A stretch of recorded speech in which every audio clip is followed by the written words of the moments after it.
meeting is being recorded. Bismillah ar-Rahman ar-Rahim. Welcome today in this new night of Egyptian Society of Nephrology and Transplantation CME meetings in our usual date of Wednesday, 9 p.m. Today we are to discuss an important topic, how to assess volume overload, which is a big dilemma. How to deal with, how to assess, how to interpret, especially with radiological, from the radiological point of view. We have our great moderator, Professor Fathy Professor of Pediatric Nephrology, Cairo University, and the head of Interventional Chapter in Egyptian Society of Nephrology and Transplantation. To address this important hot topics, we cannot find no one better than my dear brother Moataz Fathy, Associate Professor of Nephrology and Interventional Nephrology in Cairo University. He will speak about how to assess volume status radiologically, and the meeting today is moderated by the great Professor Fathy. Please, Professor Fathy, start the meeting. Assalamu alaikum. It's my pleasure to be here with you. Thank you, Professor Yasser, very much for this very excellent organization and arrangements you are doing for the CME. And it's my pleasure to introduce Professor Moataz Fathy, one of the most active members of the interventional nephrology activity. Actually, I'm always proud of him and his achievements. He is, I think, the founder of the interventional nephrology unit in Qasr Al Aini. And of course, all of us are proud of this great achievement and activity he's doing. And today he's going to speak about a very important subject, which is the evaluation of volume status. So please, Professor Moataz, we are waiting to hear from you. بسم الله الرحمن الرحيم. رب اشرح لي صدري ويسر لي امري واحلل عقدة من لساني يفقهوا قولي. السلام عليكم ورحمه الله وبركاته. في ليله جديده من ليالي SNT في موضوع الحقيقه يعني الدكتور ياسر والدكتوره فاتينا اسندوه ليا. كان موضوع طبعا صعب، وهو يعتبر من الحاجات الجري زون في الطب عامه، يعني مش في النفرولوجي وبس، وفي مالتي ديسيبلينري ابروتش وكذا سبيشاليتي الحقيقه بيتدخلوا فيه، ويعملوش كمان حاجه جولد ستاندرد قوي نقدر نعتمد عليها في موضوع الفوليوم ستيتس اسسمنت. لكن احنا رايحين في السكه وفي الطريق ان احنا نحاول نلاقي حاجه تعتبر جولد ستاندرد في الوقت الحالي، لكن it's not yet approved. ان شاء الله التوك ان شاء الله يعني ايه مش يعني هنتكلم فيه عن حاجات كتير عن الفوليوم ستيتس، لكن هنركز طبعا على الراديولوجيكال اسسمنت in regarding ان انا بتكلم from the interventional nephrological point of view. هنتكلم عن الفوليوم ستيتس تشالنج.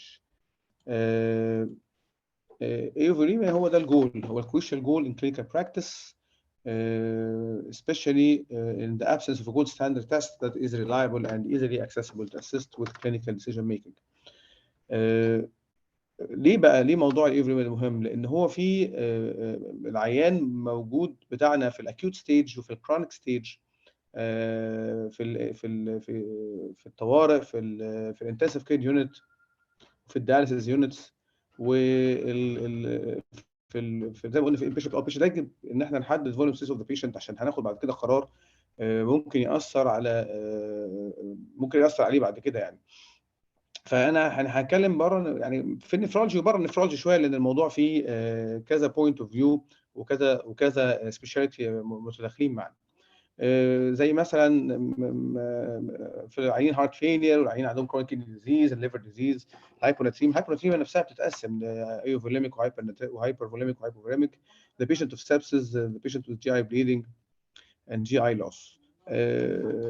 وطبعا ده مثال صارخ للكلينيكال اسسمنت او كلينيكال كورليشن بين الانترفنشن بين الراديولوجي بين الايمج اند ذا كلينيكال سنس. هو ده من اكثر الامثله اللي احنا بنشوفها يوميا في شغلنا، يعني ازاي توصل بالايمج اللي انت بتعملها العين ايذر بقى باي الترا ساوند او باي تشست اكس راي او اي حاجه انت عملتها، ازاي تعمل انت الكلينيكال كورليشن اللي بتطلب منك دكتور الاشعه. غالبا الريبورت دكتور الاشعه يقول لك ايه، العيان ده عنده بلورال افيوجن او عنده مش عارف ايه او عنده اي في سي فور كلينيكال كورليشن، وهو اصلا انت اصلا بيت كلينيكال كورليشن بين ذا ايمج اند ذا كلينيكال بوينت اوف فيو. طبعا يعني بالنسبه لنا احنا دي لازم تبقى واحد من النفرولوجيست جوب ديسكريبشن للنفرولوجيست، ان هو يبقى ان شاء الله يقدر يعمل الترا ساوند، سبيشالي طبعا الفوكس اللي هو بوينت اوف كير، اللي هو الحاجات معينه مش عايزينه الترا ساوند اوبريتور يعني ادفانسد اوبريتور او محترف، يعني عايزينه حاجات معينه يقدر يفولفيل، وبالذات اللي هتفيده في الكلينيكال اسسمنت. وطبعا ده يبقى نوفل فيلد فور ريسيرش. لحد دلوقتي احنا في الهيموداياليسيس يونتس ايذر العيان بيبقى اكيوت او كرونيك، بنعتمد على السنترال لاين اسسمنت. نقول له الممرض يقول ده السي في بي مش عارف 13 هسحب له كام لتر يا دكتور، او بعد العيان ما يتحول الى كرونيك اسسمنت فور كرونيك اسسمنت بيبقى الميزان في وحدات الغسيل. هل في بقى حاجه ممكن تضيف الفترات الجايه او ممكن تخلينا نتكلم بشكل او باخر؟ هو ده اللي هنقوله في المحاضره دي. هو وزنه، هو ميزان بالانس بين الهايبوفوليميا اند هايبرفوليميا، ازاي يوصل للايوفوليميا. يعني ناخد نفس عميق كده، لان ان انا عشان احكم على ان العيان ده ايوفوليميك او هايبرفوليميك او هايبوفوليميك، الموضوع ما هوش بالسهوله اللي حضرتك متخيلها. هذا الفوليوم ده زياده موجود في الثيرد سبيس، موجود انترافاسكولار، العيان عنده اديما، ما هوش بالسهوله اللي انت ممكن تتخيل. انت ممكن تقول العيان ده اوفرلود نديله كذا او هايبوفوليميك هنديله كذا، لا الموضوع ما هوش بهذه السهوله. ايوه اوكي طيب. معلش يا جماعه انا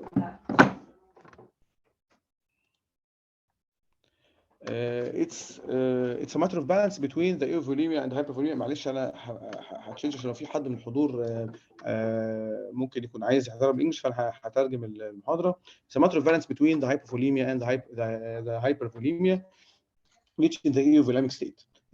Take a deep breath and don't imagine that it is a simple maneuver to decide whether this patient is euvolemic, hypervolemic, or hypervolemic. There is specialties dilemma, there is an instrumental dilemma, and an evidence-based dilemma.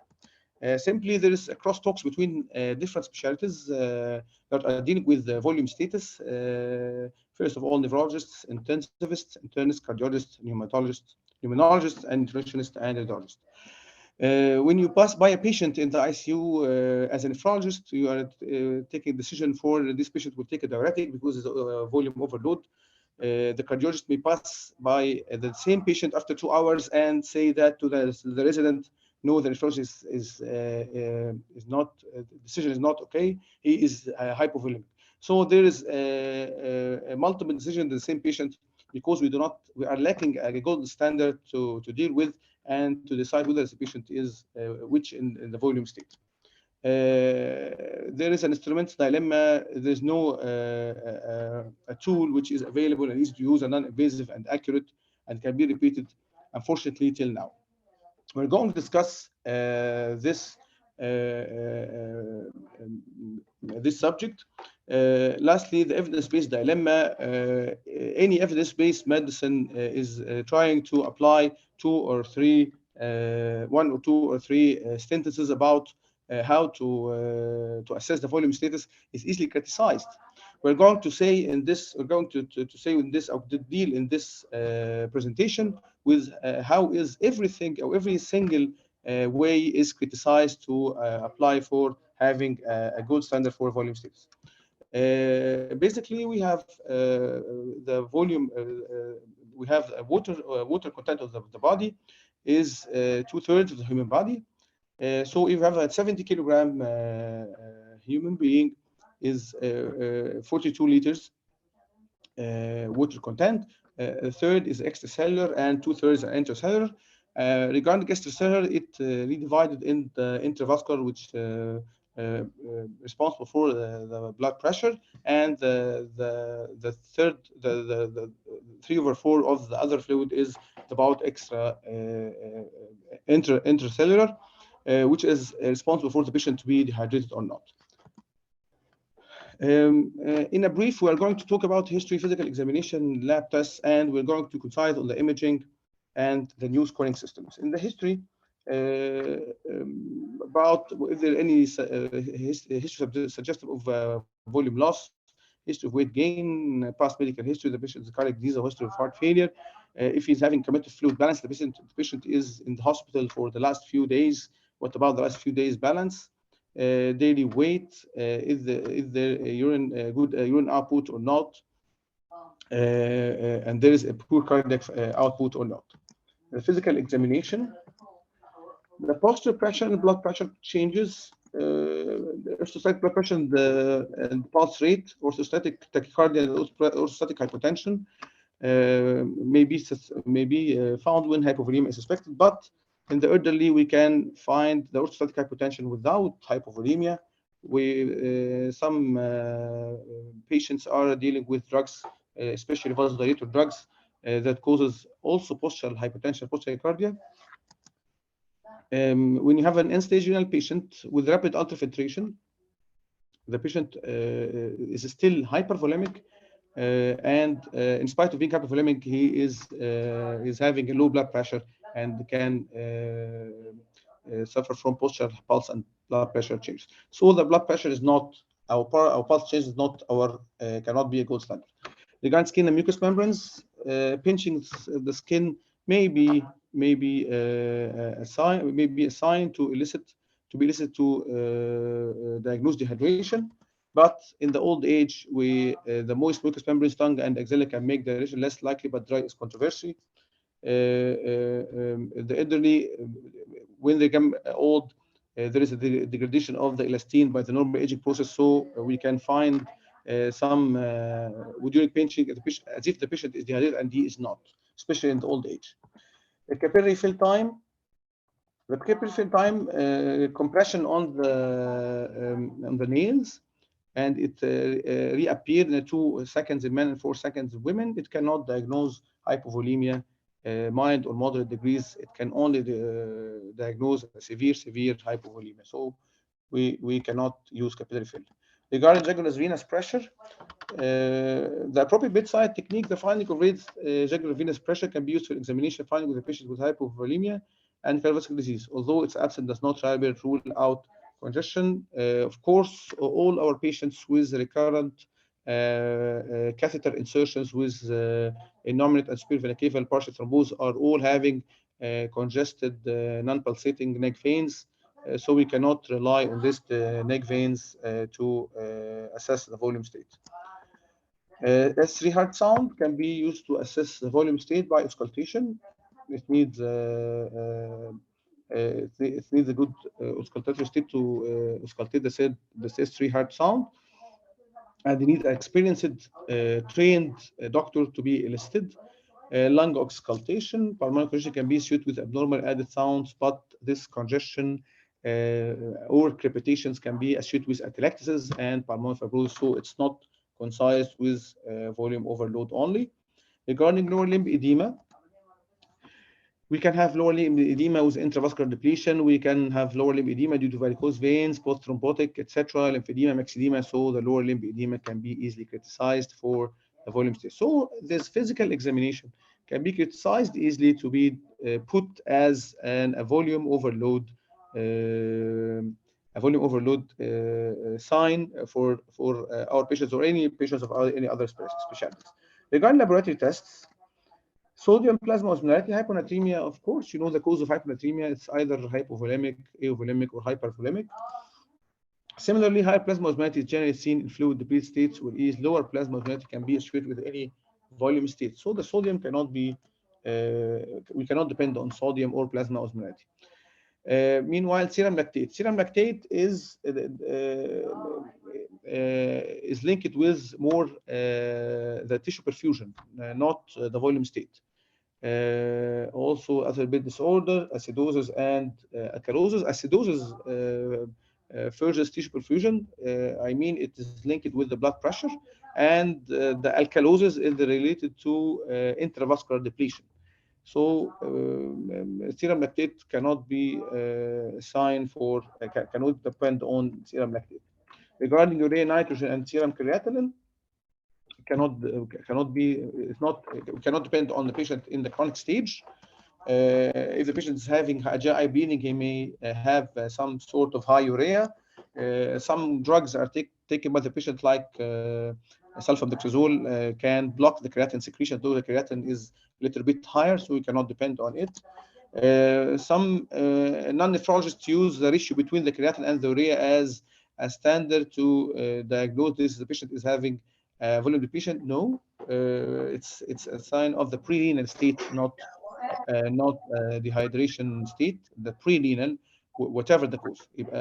Ratio 1:40 that's used. It's not an evidence-based medicine, of course. It's more or less in the clinical practice without really evidence-based, but it means it points to the not pointing to dehydration, so it points to the pre-renal cause. In acid base, also like lactates, tissue perfusion linked to metabolic acidosis linked to tissue perfusion, and intravascular depletion linked to metabolic alkalosis. Regarding urine values, the urine osmolality is higher than 700 millimole in the severe dehydration, not correlated with plasma values. So the urine values cannot be accepted as a volume state, and it is also related to time of collection. You collect the sample now, and you get the result after 1 or 2 hours. We need the volume status now and after 2 hours. So it's related time of collection cannot be suitable for our volume status assessment. Regarding BMP, indicator of excessive volume pressure and setting of LV dysfunction, the usefulness, however, is mostly found in ruling out hypervolemia. It cannot be assessed in hypovolemia. Or serum levels below 100 picogram per milliliter for BMP has been demonstrated to be highly reliable for excluding heart failure. It's linked to heart failure, LV dysfunction, and not volume status. Regarding chest radiography, this is the start of the radiological assessment of the volume state. At the left side of left image, this is an X-ray with pulmonary congestion. We can see the bilateral exaggerated bronchovascular markings. There is clear costophrenic angles, and there is a sign of pulmonary congestion, maybe.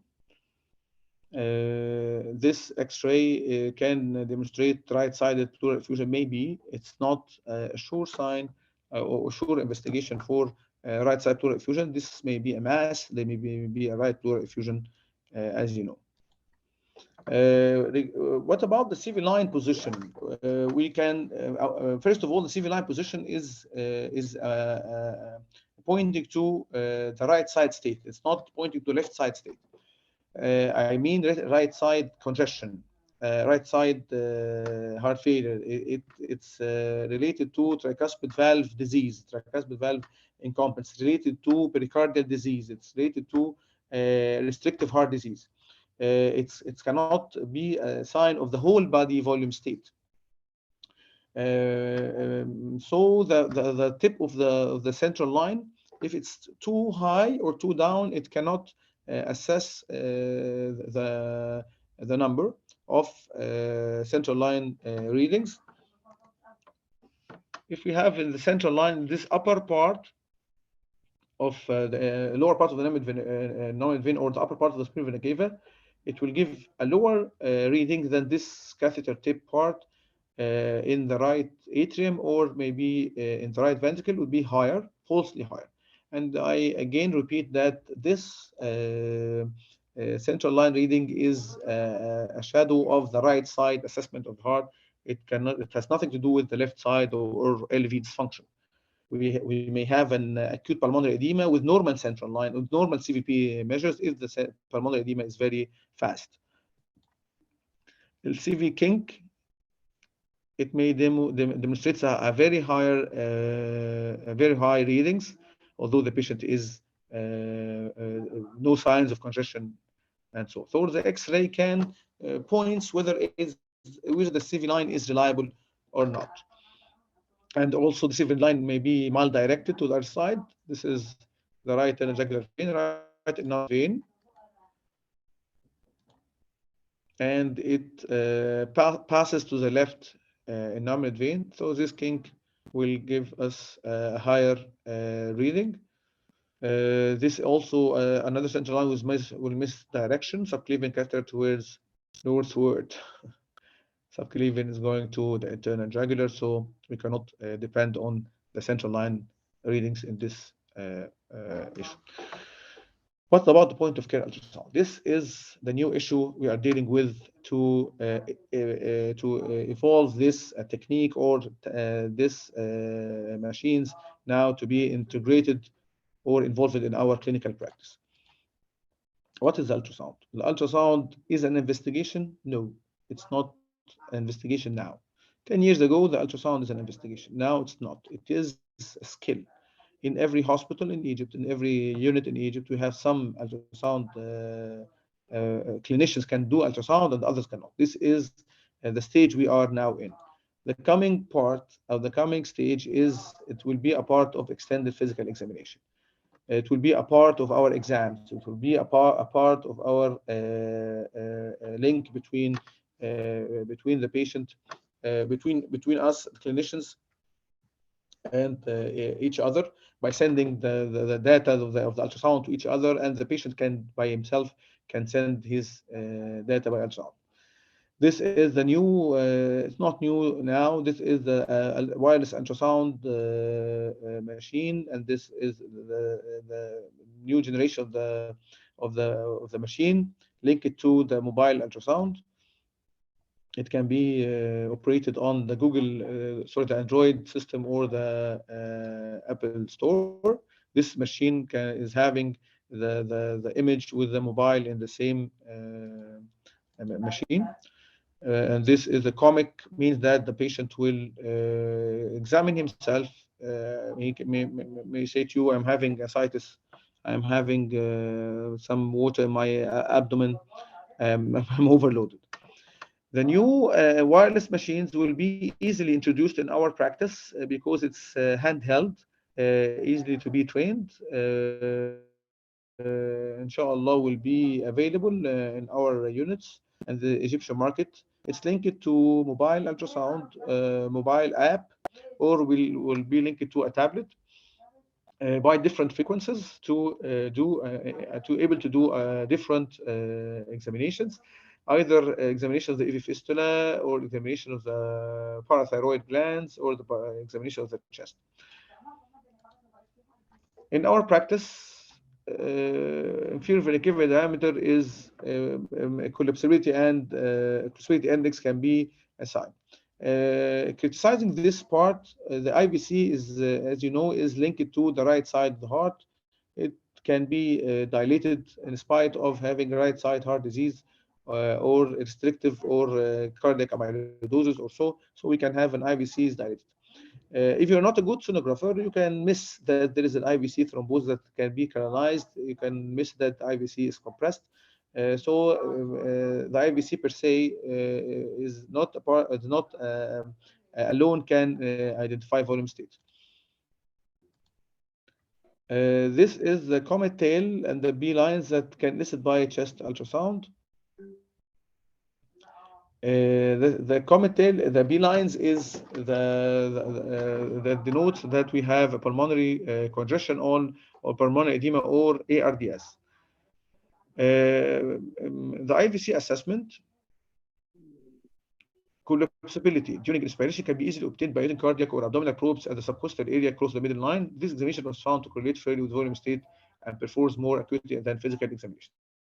To criticize this, as I say, the IVC is like the internal jugular vein are related to the right side of the heart. It can be dilated due to other causes than volume state. This is collapsed IVC.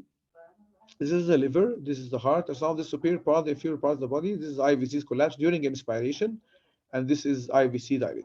I cannot depend on the IVC dilatation alone to demonstrate that we have a patient with volume overload. This is the internal jugular vein obtained by by high frequency probe. Using a vascular or high frequency probe, the examiner can start at the base of the right lateral neck to identify the internal jugular vein, first in cross section view, then longitudinally, and then slowly slide up to internal jugular vein cross to determine the height of the internal jugular vein by finding the meniscus where the opposite walls of the internal jugular vein meet or near meet. It means that we put the patient the 45 degrees. We examine the internal jugular vein by high frequency probe. Then we go up in his neck until the internal jugular vein collapsed. So this is the level of the internal jugular vein high pressure.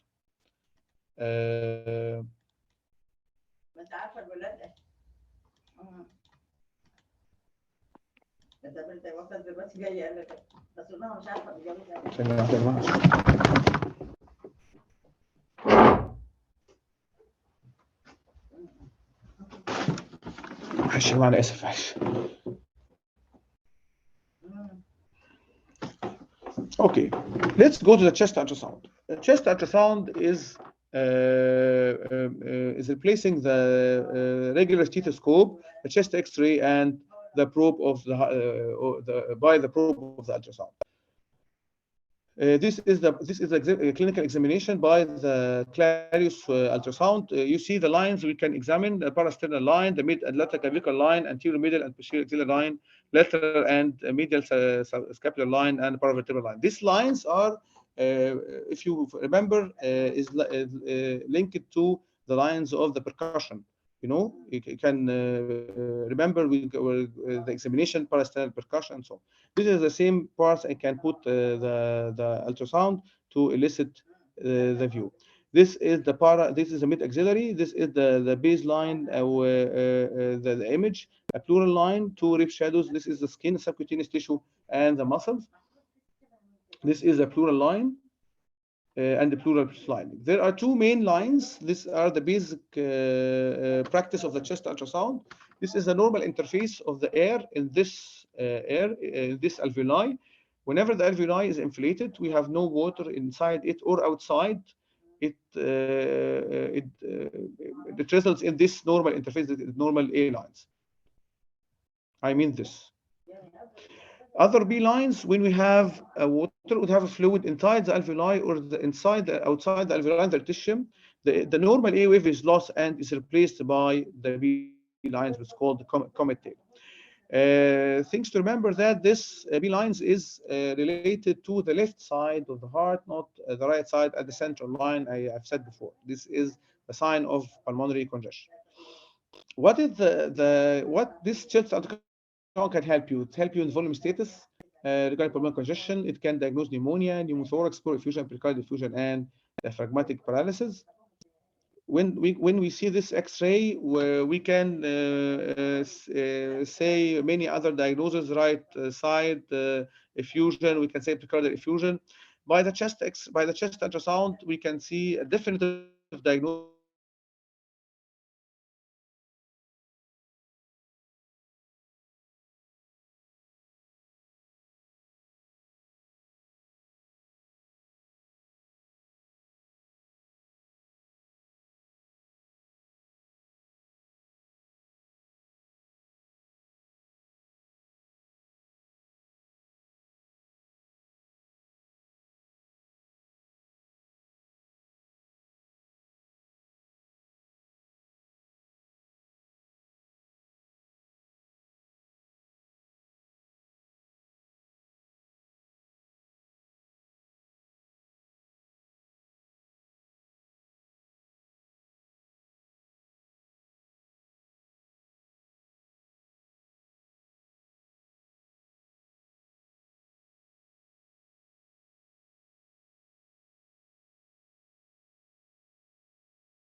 Moataz, please, the sound is not clear. Dr. Moataz. هو مش بس الساوند مش كلير، هو الدنيا كلها وقفت. طب I will stop recording. هو معتز معانا؟ This meeting is being recorded.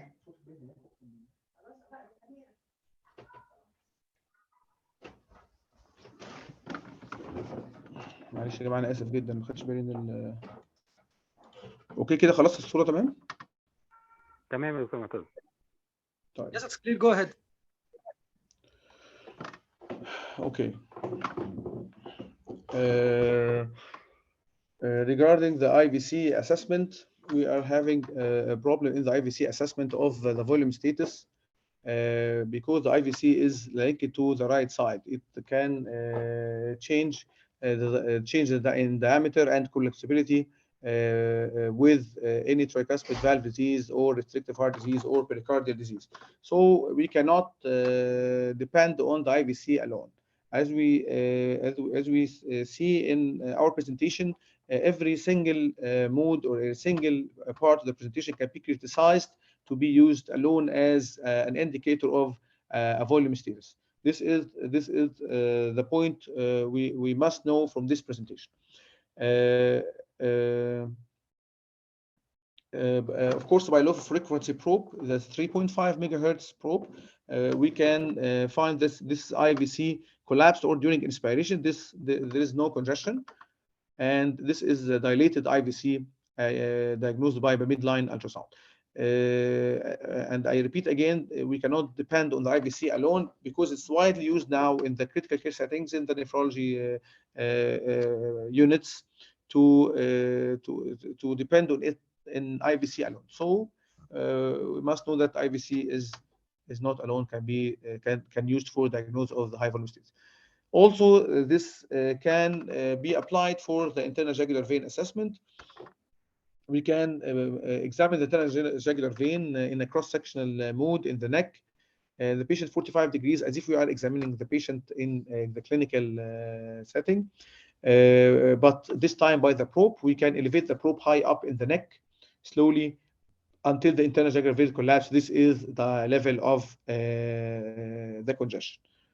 But you must know that we have most of our patients are having previous access placement or chronic thrombose of the superior vena cava or pneumonoid veins, so they are having congested non-pulsating neck veins. Can be demonstrated by the high frequency probe. This is the internal jugular vein with no monophasic flow. This is distended, inspired the patient is sitting, and this is the valve. This is collapsed internal jugular vein, and the patient is sitting also. In this part, we must see we must have the patient in 45 degrees to elicit the sign. This is congested vein, and this is collapsed vein. Okay, reaching the chest ultrasound part. This is the new Clarius linked to the iPhone mobile. This is the propositions I can put in to examine the chest. This is alternate to the lines of percussion to examine and to see where if there are any pulmonary lesions or pulmonary overload. This is the mid-clavicular examination. This is Lapang point, this surface anatomy of the lung. Putting the probe here, we're going to see the diaphragm and the left lower lung lobes, and this is the upper lung lobes, and of course in the other side. And this is the basic image. When you put the probe in any part of the chest, you can see this basic image. It consists of a rib and pleural line in between, and the enormous lining of the pleural line is like diamond. It's called diamond. It's shiny like diamond. There are two basic lines in the examination. This is the normal A lines regarding the normal interface of the air of this alveoli. But whenever this alveoli is filled with water inside the alveoli or outside, the A lines, this is normal A lines, replaced by this vertical B lines, or it's called comet lines. Normally it's from 3 to 5 in each space. When I found 1, 2, 3, this is normal number, but more than 5, then there is a pulmonary congestion or interstitial lung edema or ARDS. In general, I want to say that this part of the lung is replaced by water. It can diagnose you in the volume state pulmonary congestion, pneumonia, pneumothorax, pleural effusion, and precardial effusion, diaphragmatic paralysis. When we have this X-ray, we can every doctor can say that we different diagnosis. We'll have different diagnoses. This is right cosphenic angle may be obliterated by effusion. This heart shadow may be enlarged. We are dealing with precardial effusion. Oh, this is a part of encysted effusion. But the ultrasound will solve this problem by demonstrating this right pleural effusion. This is diaphragm, this is the liver, this is the right costophrenic angle, this is effusion, the black, and this is pericardial effusion, and this is the normal, this is the abnormal B lines of pulmonary congestion. This is a multiple B lines, either minor, or when the volume increases in the lung, it converts to a coarse B lines. The chest ultrasound can diagnose pneumonia. You know, this is a consolidation inside the chest. This is a pleura, intact pleura. When it falls like this, and another time it's being up again, this part is called consolidation. Why this is not effusion? Because it's having an air bronchogram. Of course, ultrasound needs training by a trainer or by a teacher to see this for diagnosis. It can diagnose the pneumothorax chest ultrasound by using the M-mode technique. This is the basic appearance, a rib, and this is the pleura. When you put the M-mode, there is no lung, they will have this barcode sign. And whenever you are having lung, this is the shiny pleura. You have this lung inside. You will have a seashore sign. So the seashore sign means that this lung is intact, is inflated, no pneumothorax. Also, the pleural effusion by the transhepatic window or transplantic window. This is the spleen, this is pleural effusion, clear. This is the liver, this is pleural effusion. This is by long axis. This is septations inside the pleural space. This is a collapsed lung. So there is a question how to demonstrate, how to know how much volume inside this lung. There is a large or big theories. There is so many number of theories that called, you can measure here from here to here, you can measure from here, but now it's linked to the lung morphology. If you have lung, this is triangle lung, and there is a rectangle lung or the lung like a line. It can roughly demonstrate, but we are not having a sure measure that can measure the amount of effusion. Pericardial effusion can be listed by the subcostal window. This is anterior part. This is a posterior part, posterior pericardial effusion. Diagnosis of cardiac tamponade is done by the right side collapse. If there's a collapse the right side, so this is patient in the tamponade and it must be drained. Also, we can diagnose the diaphragmatic paralysis by bedside simple maneuver. We can use the ultrasound by using the M-mode. This is a diaphragm. When you put the M-mode line in the diaphragm, crossing the diaphragm like this, you can see the diaphragmatic excursion. You can diagnose diaphragmatic limited mobility with marked effusion or so. Reaching the echocardiography can be used to elicit signs of increased volume state or hypervolemia or hypovolemia. It can be trained by residents and non-cardiologists and can improve their clinical assessment of LV function, among other clinical cardiac bedside skills. We use the leg grazing test to, as if the patient is having more volume overload, to see the differences between hypervolemia and eupholemia in the normal patient.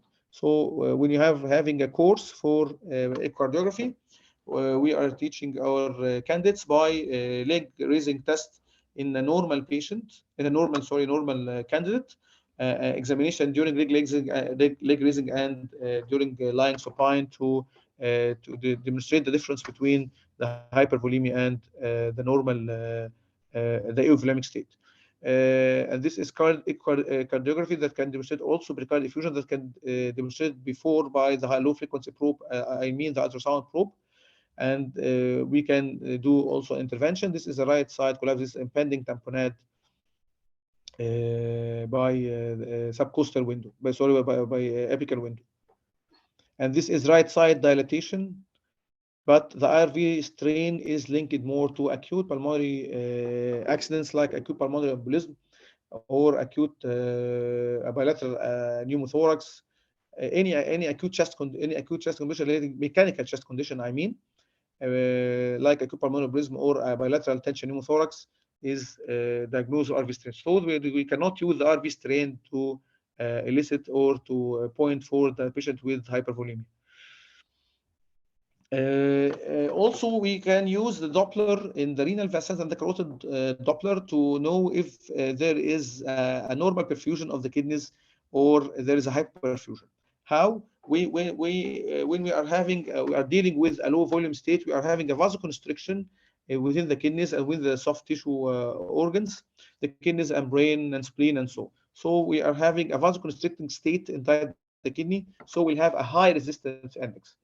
When the patient is rehydrated or having a volume bolus or so, we see that the resistivity index inside the kidney is improved, like this.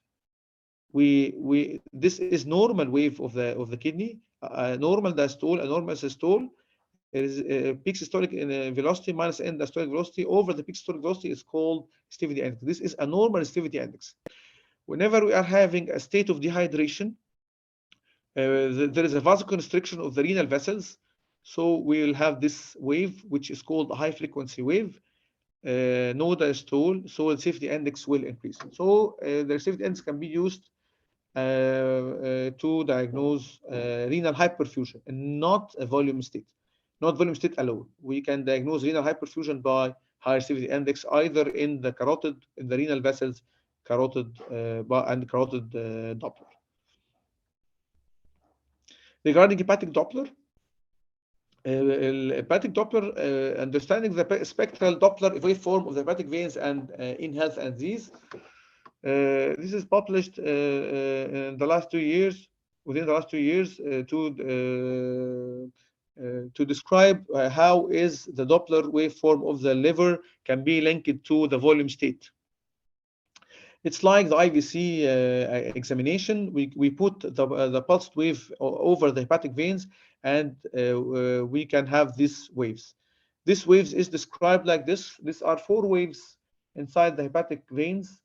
ASVW. It's like the neck veins, as if you are explaining the neck veins. AXVY in the neck veins are called hepatic veins. ASVD.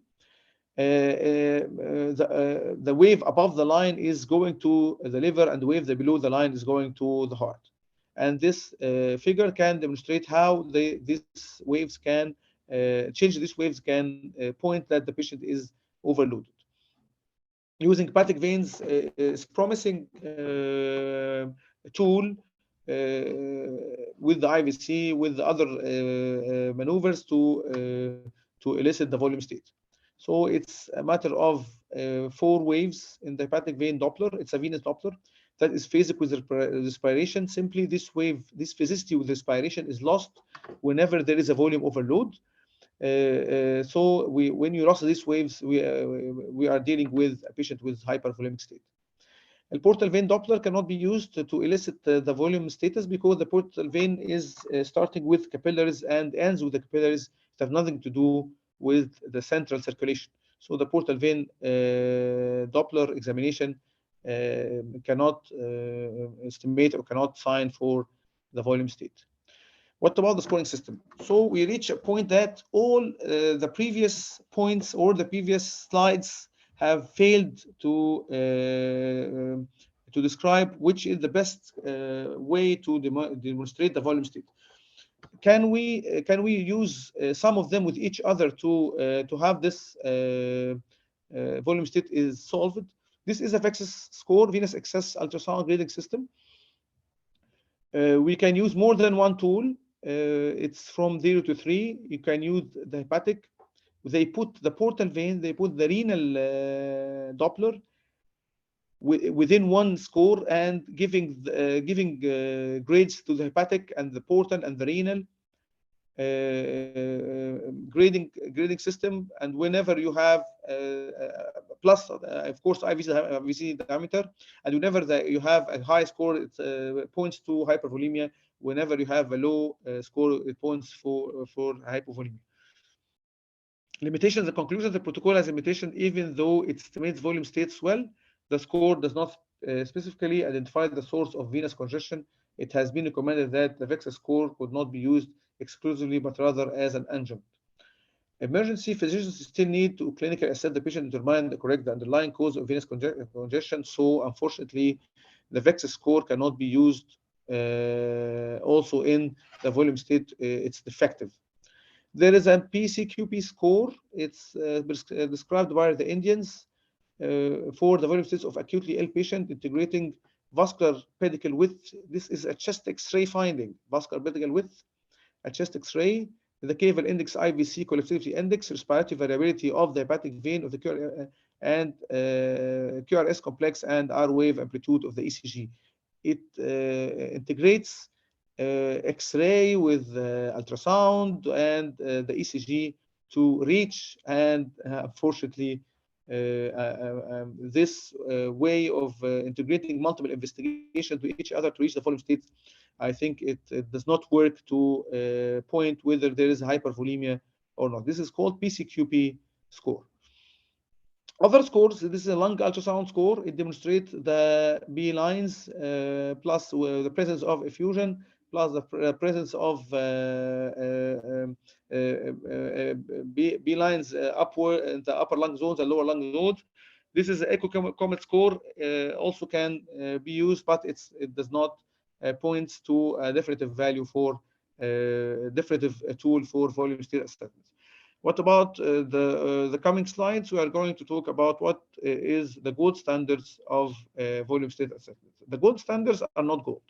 Pulmonary artery catheterization, you know, this catheter is highly invasive.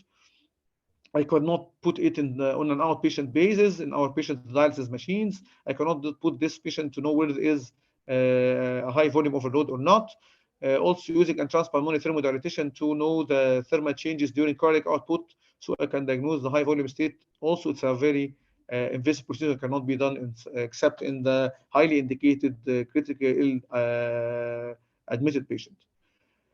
This is the principle of RBC's radioisotope to demonstrate the hematocrit by having a blood sample and injecting the patient with a radioactive material to know the hematocrit of the patient and the plasma volume to assess whether there is a high volume or not.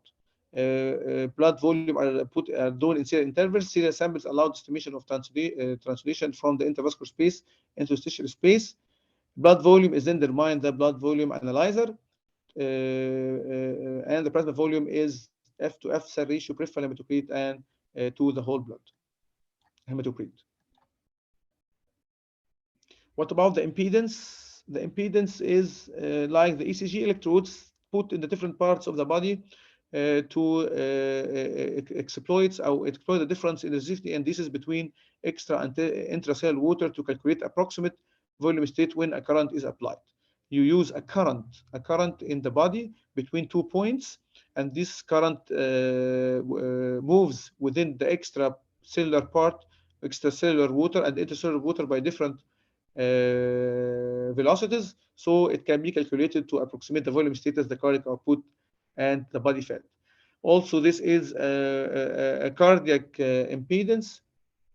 It's not without limitation, the most common of which is the inability to obtain a signal. This may occur as a result of the following. This is the limitations or drawbacks of the impedance. Severe cutaneous abnormalities, we cannot use the probes on the legs, ulcers, wounds, eschars, crusting skin, excessive diaphoresis, inadequate skin cleaning, excessive hair preventing adequate electrode adherence, erroneous electrode position, contact with the electric ground, metal bed frame or electric interference, excessive movement. Patient cannot be assessed in patient with dementia, severe psychiatric disease, or the patient with severe obesity. So it cannot sequence compartmentalized volume, so the clinical probabilities of pericardial or pleural effusions must be considered. So by this slide, there is a great limitations to the impedance, either technically difficult or during assessing the results. This is a body watch. They are thinking about putting 2 body watches in the coming few years, maybe, to precisely track your fitness progress. Are new use for this fitness progress. They want to introduce this technology in eliciting body volume by using 2 watches, one in the right hand and the other to the left hand. It provides electric electrode between them, and it's like the impedance, the idea of the impedance, but wearing 2 watches to know the volume state of the patient. So the dialysis patient will come to our unit, and we said to him, "This is where."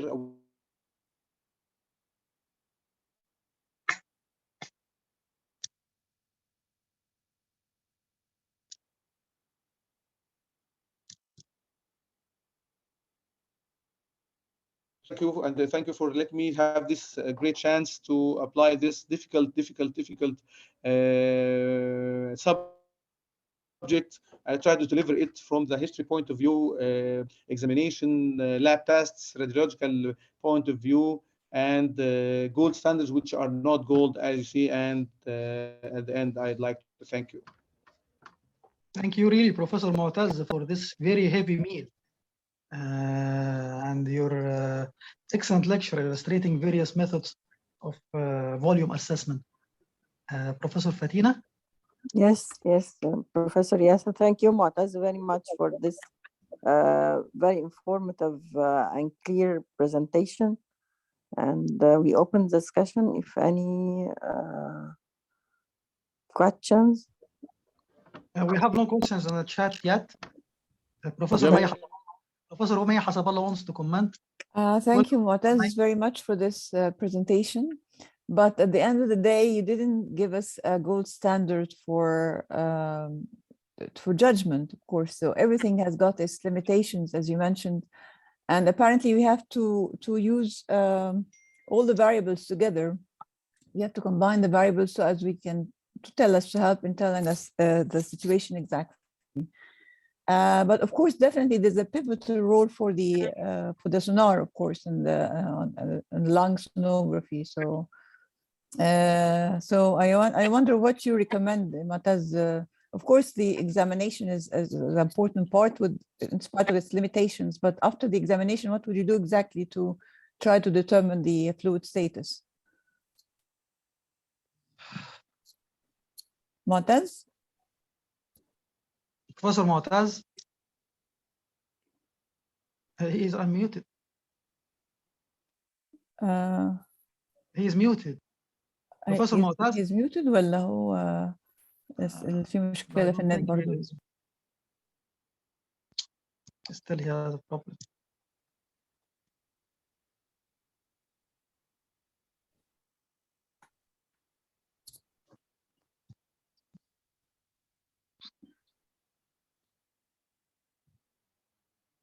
تبيدها أسئلة.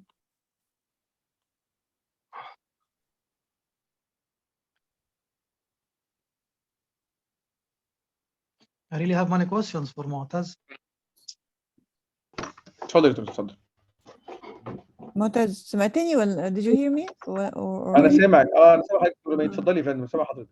خلاص I finished talking so it's your turn to answer me. Did you hear the question? لا انت سوري يا دكتوره مي، معلش انا اسف لو حضرتك تقدري تديني السؤال بس حتى لو يعني I اتفضلي. was saying that you didn't give us a gold standard actually, and you just explained, made it clear that there is no gold standard for the judgment of the fluid status, right? Unfortunately, yes. So examination is very important, but you have to consider all the variables together. You cannot depend on a single variable, so you have to consider all the variables together. So what do you suggest of all the things that you have mentioned? What do you do exactly to determine the fluid status? I think being a physician as an internist is very important before nephrologist. Being a nephrologist is very important. Being a sonographer, at least I can do this very simple maneuvers like putting the probe on the chest, putting the probe on the IVC, putting the probe on the internal jugular vein. So I can do the focus to the patient. I can have some info about the volume status of the patient, but being alone without the focus, physical examination only will not be enough. Lab investigation will never be enough. So adding the focus, especially we can use the focus in the outpatient basis. We have a daily, we meet our patients daily. The chronic renal failure patients we are coming to our units daily. We cannot estimate clearly how they, by the simple scales printed in the unit. For example, we are having a patient with a severe dyspnea after the session, still dyspneic. The patient still dyspneic after the session. We can examine this patient. We have a patient with effusion, with pericardial effusion. We cannot diagnose. Simply, as we cannot do for them regular ultrasound. By having this module or this facility in our ultrasound units, especially the wireless part, especially I insist on this part. This is the wireless for the doctors, for the nurses. The nurses to use the wireless ultrasound for the AV fistulas insertion needles. So we lose too much accesses because of the blind insertion of the AV access. And for the resident, nephrology resident must do the focus for his patient in the shift to know if his patient is having an extrapleural effusion or a pericardial effusion, the patient is having ascites, the IVC diameter, and so on. This focus can be added to his knowledge as an internist or a nephrologist. Definitely. To reach whether the patient in the volume status is okay So or this, ultrasound has a pivotal role actually, and it's a non-invasive measure, so it should be present everywhere in all hospitals, and it's your job now to do the training for the residents and to know how to use it. Okay. Yes. Okay. Professor Fatina, we have one questions from Professor Khalid Abu Zaid on the chat. Yeah. Unsynchronization between body swelling magnitude and serum albumin level. Any explanation?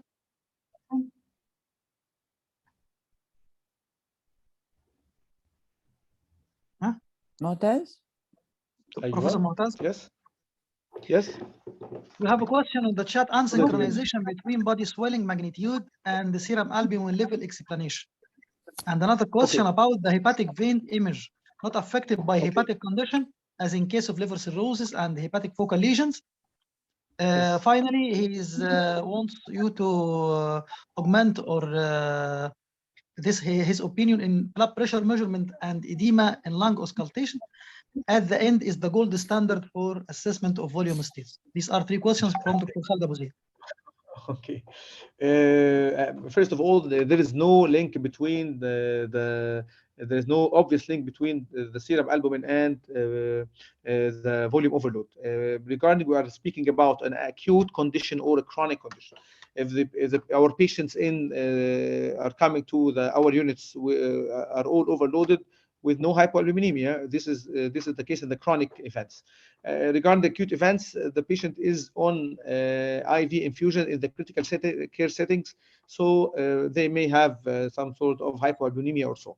If the patient is not having a hypoalbuminemia, so the IV fluids will not cause edema, and the urine output will improve. So there is no good link between the serum albumin. I didn't mention the albumin in my presentation because there is no link between the albumin level and the degree of edema or so. And you know, the Dr. Yatris, the nutritional edema does not, hypoalbuminemia does not cause edema from the start, except because the rate of hypoalbuminemia is linked to the edema. The chronic hyponutrition, chronic malnutrition does not cause edema. Regarding the hepatic vein Doppler, it needs well trained. It is affected by the liver cirrhosis. The hallmark in the ultrasound of the liver cirrhosis equals attenuated hepatic veins. This is a gold standard to diagnose liver cirrhosis. So I cannot do the ultrasound waves in an attenuated vein. So the cirrhotic patient is excluded from this maneuver or this way to elicit the volume states. Regarding the third one, the blood pressure and the pulmonary congestion, I say it in the lecture, no, we can have a patient with a very hypotension, with volume overload, like a very rapid correction of hypervolemia. When your patient would put 2 or 3 liters of ultrafiltration in just 2 hours, he will be hypovolemic and will be hypotensive and still hypervolemic and still having more and more fluid in his body. Also, patients with cardiogenic shock are having low blood pressure and a high venous congestion. You must put, for example, for this patient with hypovolemia and low blood pressure and hypervolemia in the cardiac condition, blood gases may help. Like when you have an alkalosis, this means that this patient is intravascular contraction. So this patient may not be in benefit of diuretics. If the patient is having a metabolic acidosis, so the hypotension is linked to tissue perfusion and so on. So you must put the patient as a whole frame. You must put your patient in examination, labs, as I know the history, all with the focus. Also, the focus only, as I said in the lecture, is not beneficial alone in determining the volume states. Thank you. I have a question, Professor Moataz. You said that use echocardiography and leg raising test, and we are all familiar with leg raising test in elevating central venous pressure. So what do you measure in the echocardiography forming this test? Do you measure right ventricular diameter or left atrial or the internal jugular diameter? Yes, I do this for the candidates during teaching to know their RV diameter during the patient with his legs is flat and these legs is up. Instead of giving the patients a bolus of fluids, concomitant of giving the patient a bolus of fluids, which is unethical, we are teaching this patient non-invasive simple maneuver to know the difference between.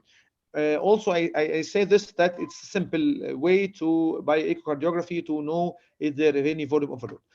Also, I said in the presentation that the RV diameter limitation, it's linked to acute pulmonary conditions like acute bilateral tension pneumothorax and acute pulmonary embolism. This is linked to RV strain, right venous diameter, but it helps. It helps the RV side. So I can teach the candidates this by the leg raising test. شكرا يا معتز على المحاضرة الجميلة دي. بس كنت هرجع لسؤال الدكتورة مي حسب الله. هو يعني طبعا لازم ناخد أكتر من حاجة، يعني بعض السناتر طبعا في أماكن كتير قوي ما تقدرش تعمل حاجات مش متعودين يتعملوا سونار، أو يعني ساعات الإيكو مش بقى افيلابل. طب إحنا لو عملنا كتير قوي بيقيسوا الأي في سي وممكن الإمبيدنس دلوقتي، طب يعني لو هم عملوا كومبينيشن دولت هل بتدي نتائج قد ايه؟ يعني تقريبا يعني 60 70% ولا قد ايه بالظبط؟ والله يا دكتوره منال، انفورشنتلي الاي في سي لازم يبقى لينكد للايكو، لان البيشنتس بتوعنا اور بيشنتس هافينج anemic heart failure, related to the presence of AV fistulas. So they are failing patients, they are cardiac failing patients. So using the IVC may be of a limited value in this setting. I cannot depend on the IVC alone. But using the impedance needs expensive. The major block of the impedance is I said the 5 or 6 points that the block. They're using the impedance in the repetitive way. We are going to examine the patient 3 times per week. Whenever the patient come to our unit, we must know how much volume I can use. I'm going to remove. The impedance cannot serve in this position, cannot serve in do the impedance for every patient, the cost and very heavy procedure and too much patients, and it will be very difficult.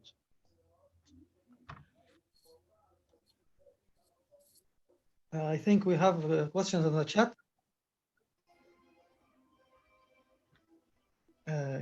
Can chest ultrasound differentiate between lung from Rami? Shahat, can chest ultrasound differentiate between lung congestion and lung hemorrhage? No, it cannot. It can diagnose an extra pleural hemorrhage by lung hematomas, traumatic lung organized or non-organized hematomas, extra pleural or pleural hematoma, hemothorax can diagnose. But intra-alveolar hemorrhage, intra-alveolar, no, it gives the same picture of B lines, especially if the blood is still in the fluid state, not organized. I cannot diagnose congestion. It's congestion or interstitial edema or RDS or so. So the lung ultrasound will stand, can do nothing with this. Okay, Professor Fatina. Yes. Can we go more questions, please? Yes, I see a question, Dr. Khalid Abu Zaid. Long time trails of successful hemodialysis sessions done worldwide with only basic clinical evaluation of the volume and dry weight evaluation by proper and continuous observation during dialysis sessions. This is true.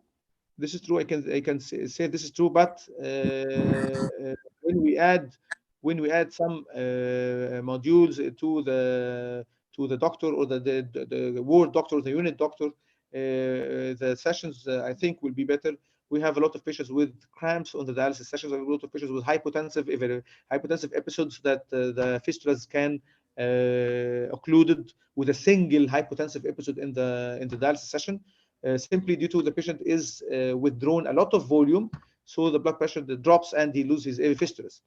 I think our patient hemodialysis sessions should be properly evaluated regarding the AV fistulas by the ultrasound to put the needles with the ultrasound to be efficient. The hemodialysis sessions, chest ultrasounds, IVC, by simple wireless handheld in the pocket. In your pocket, you can pick it up and do the ultrasound. Dr. Khalid Abu Zaid, I swear that I've found by the handheld simple wireless ultrasound a lot of parathyroid adenomas in the patients non-complaining with the with pH not too high. I have found this and I found this and I put this in a paper. That simply when we use the simple ultrasound bedside, obviously we will have a better assessment and better patient interpretation. And thank you. So what's the privilege over the usual ultrasound? Why you stress on wireless? It's easy wireless, to use. Wireless, very easy to use. I can understand that it's easy, but Moataz is speaking about the quality. Professor, you are speaking. I have the impression that it's had a better quality than the usual machines. No. I think my impression. I'm speaking about. No. Sorry. No, I'm not meaning this. I mean, it's easy. I cannot pass by the conventional ultrasound machine or the laptop machine portable machine between the patients and to put the electric source and wait for the ultrasound to get to open. It's like Windows, you know. It Yeah, takes 5 to 10 minutes to start the machine. So whenever we have for 40 or 30 patients on the dialysis sessions, every patient with 10 minutes to have the machine to start and to examine. This is a scenario. Another scenario is of having your pocket a simple machine that can use like a stethoscope. It's just like you have a stethoscope in your pocket. It's like, yes.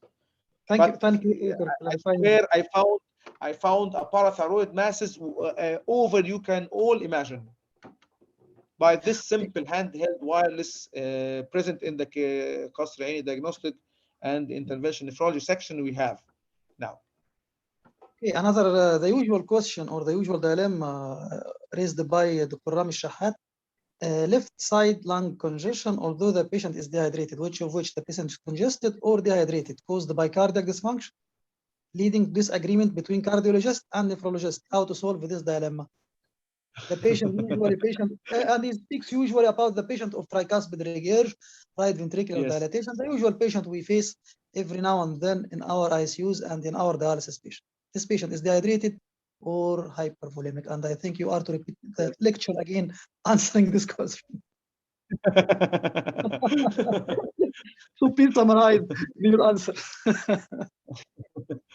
The lecture to be said from the start. And simply, I'm saying to Rami that we have too many modules, but all are every patient is having his own story. Every patient having his own labs, his own history.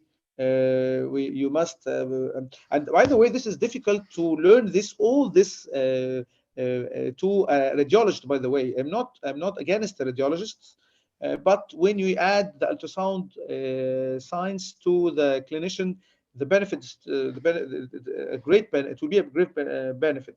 So every patient is and his own history, his own story. You can judge every patient by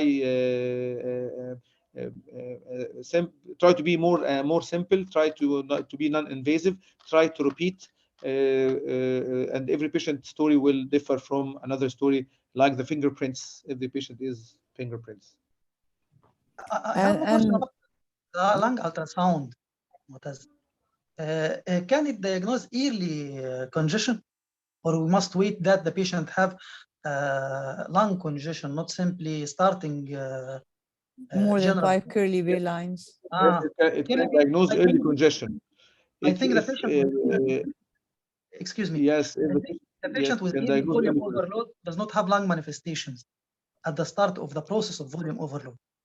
And very early can be missed. Yes, can be missed by the lung ultrasound, especially in the non-trained hands. They can miss the increasing B lines because they can miss that there is increasing B lines in our patient. I must repeat the examination 1 or 2 times if the patient is deteriorating. The repetition is very important, not a single a snapshot examination and stop like this. No, it must be repeated. So using a very easy machine will help.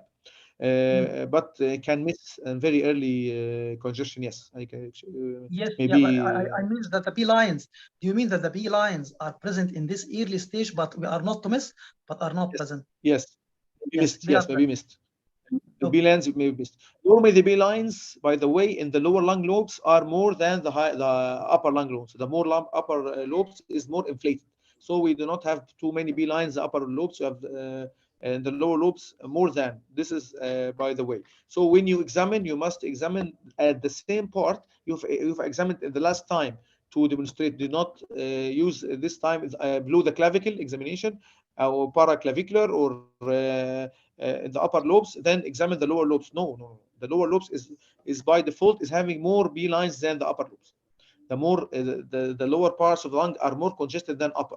So the same site, you can examine the same site. Of course, the same operator. Of course, the same operator. Repeated examination may help.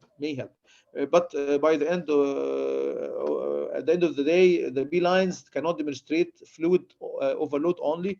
It can demonstrate the replacement of air in the lungs by fluid, not effusion, not pleural or extrapleural. It's intra-alveolar or interstitial. Okay, Professor Mai, please. Dr. Moataz, Professor yes, Fatina. can you comment? Can you comment about the value of online monitoring of the hematocrit during the session? Could this be of value for evaluation of the volume status? The problem is dealing with a sample volume. يعني احنا الحقيقه بنسحب عينه بره عشان نعمله مظبوط والبيشنت نفسه يبقى يتحقن No, it's by a sensor. It's not by sampling, نعم. not blood sample. It's a sensor that detects the ده الحاجه اللي انا قلتها ولا باي سنسورز؟ By sensors. sensor. اللي انا قلتها فيها انجكشن. اوكي. لا، الطريقه اللي حضرتك بتقوليها دي باي سنسور الحقيقه اتس نوت اكيوريت. اللي انا قريته عنها اتس نوت اكيوريت، فانا ممكن تبقى هي خاضعه للدراسه، يعني نيدز مور ستاديز، لكن اتس نوت انتروديوسد اب تو ناو اصلا في الساينس، يعني انها ممكن استخدمها حتى مش بتتقال، لكن ممكن استخدمها طبعا از ستادي يعني. بس احنا we are seeking a very simple method، لان احنا are dealing with an everyday story. This is an everyday story in the acute settings, in the critical care patients, in our dialysis units, in outpatient patients يعني. فاحنا محتاجين حاجه very easy very simple زي ما قلت فوق في الاول خالص. what is the gold او it's now loading يعني لسه ما وصلنالهوش. And Professor Fatina, I think you have experience with the impedance in children. Yes, we have Yes, used you this do that. for a long time in our unit, and it was of some help, not great help, of course, but I think now it's also not so practical. It's expensive. The electrodes are not always available, and so it has some problems with using the bioimpedance actually. Another question from Dr. Ismail Ibrahim in the same context. As long as no more than 10 milliliter per kg per hour, we are on the safe side regarding limit of fluid removal. I think this is a comment speaking about the normal limit of fluid removal, 10 milliliter per kg per hour. We are on the safe side. However, this is not totally right. We have many patients with ascites, many patients with pleural effusion, and in the same time they are intravascularly depleted. How many patients you see in your daily practice, Dr. Ismail, with a pleural effusion at the right side, and you are sending this patient to a daily ultrafiltration and it does not work? How many times you do with this? A lot of times. A lot of times, many of It's simply putting a simple number 10 milliliter per kg per hour for all patients or to be a standard is absolutely it's good and do it in the practice. We have too many patients with effusions and ascites, pericardial effusions in spite of being intravascular depleted. I can know it by acid-base balance. You know, if the patient is having simple alkalosis, you know that he is intravascular depleted or so. You are using his weigh scale when you enter the dialysis unit, but do not know if the patient is having an effusion or not. The patient may have a slow progressive accumulation of pleural effusion, and the patient does not complain at all. I catch the point from your talk, Moataz, and correct me if I'm not right, that we can measure the measurement of internal jugular diameter has the same significance as measurement of inferior vena cava diameter. Yes. Is it right? We can replace simply by avoiding the difficulties of measuring inferior vena cava diameter by simply measuring internal jugular, which is much easier. Yes, but unfortunately, our patients all are having previous accesses, so the internal jugular vein mostly thrombosed, mostly proximal occluded by thrombose or so. But the internal jugular vein, if patent, if normal, we can rely on as we do for the IVC. Especially, it's very easy. It's needs the high frequency probe. It's very superficial. The IVC is very deep. The patient may be is having gases post eating, just eating. You cannot see the IVC compressibility. So the internal jugular vein, I think if it's normal, it can be used better than IVC evaluation. And Thank Moataz, you. please, when you find an adenoma in a patient with normal function of the gland, I Yes. think you do nothing for it, right? Yes, I do something, but I do simple diagnosis, and I simple diagnosis of our patient, better patient handling. It's not accepted that the patient is having is seeing the medical staff 3 times per week, and he is having a parathyroid adenoma. It's not diagnosed, and if we have a tool to diagnose this patient for better patient handling and follow up, it will be better. Okay, we have no more questions on the chat and no more comments. Excuse me, Professor Fatina, to close. Please close. Can we close? Okay, thank you very much, Professor Moataz, for this very important presenting this very important topic. And, thank you for all the attendees, and I hope we meet again for more subjects in the interventional part of and we thank you, Professor Fatina, to be with us this night. Thank you. Lead the session. Thank you, Professor Moataz, for this heavy, highly informative talk, and to be highly interactive with us in this hot discussion. And I would thank Professor Maya Hasabala to be with us and sharing in this hot discussion, and all attending and professors, Professor Dawlat Bilal, Professor Manal Deeb, Dr. Tariq Tantawi, and all our attendees to be with us till for all the session, and joining us many sessions and sharing with their questions in chat. Thank you very much, and excuse me to close and to announce about the coming meeting, which will be in next Wednesday as usual, inshallah. Professor Ahmed Al-Qurei will speak about membranous nephropathy in his clinical pathological meeting in the third part of glomerular GN series. Excuse me to close this fruitful session. Thank you. Assalamu alaikum wa rahmatullah. Thank you. Shukran.